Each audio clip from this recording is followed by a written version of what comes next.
కట్టప్ప, నిన్ను కలవడానికి కాబూల్ దేశం నుంచి ఆయుధ వ్యాపారి షేక్ అస్లాం ఖాన్ వచ్చారు.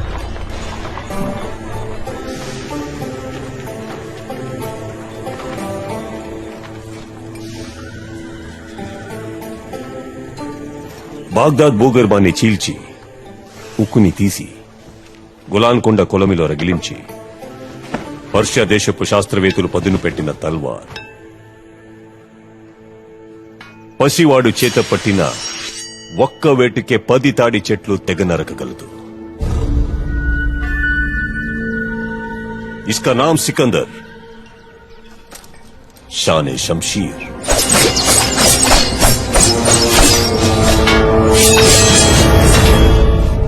అద్భుతమైన కత్తి, కానీ మన్నించండి అస్లాంజీ, ఇది మా వేగానికి తట్టుకోలేదు. గుస్తాఖీ! నెత్తురు చిందిన మాట తూలిన తిరిగి తీసుకోవడం జరగదు కటప్ప.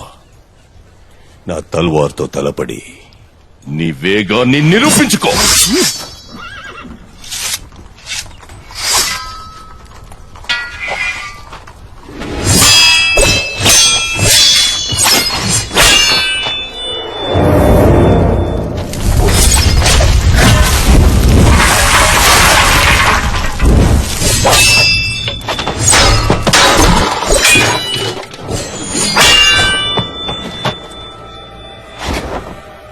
ఇప్పుడు అర్థమైందా కట్టప్ప?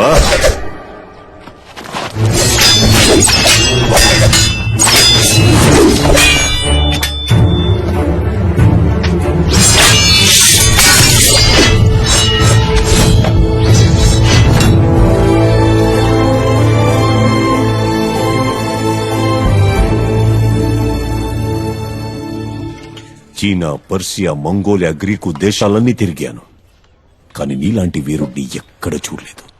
నీతో కలిసి ముద్ద పంచుకోవడం నాకు గర్వంగా ఉంది.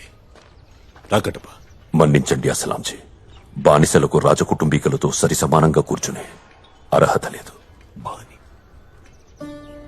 ఈ ఆయుధ కర్మగారానికి అధిపతివి నువ్వు బానిసవా? అవును అస్లాంజీ, మీరెక్కడా చూడని బానిస. యుద్ధానికి ఆయుధాలు తయారు చేయాలి.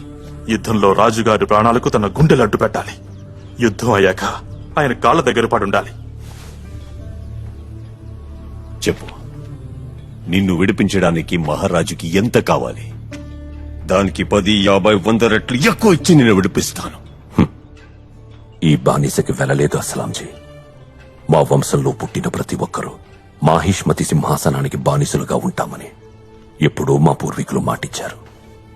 ఎప్పుడో చనిపోయిన వాళ్ళు ఇచ్చిన మాట కోసం ఇంకా నువ్వు? ఇచ్చిన వాళ్ళు చనిపోయి ఉండొచ్చు, కానీ ఇచ్చిన మాట బతికే ఉంటుందిగా అస్లాంజీ. ఈ జన్మకి ఈ కట్టే, ఈ మట్టికే. నమ్మకానికి కూడా రూపముంటుందని నిన్ను చూశాక అర్థమవుతుంది కట్టమ్మ. నీకు ఏ అవసరం వచ్చినా ఒక్క ప్రాణమిత్రుడు ఉన్నాడని మాత్రం మర్చిపోకు.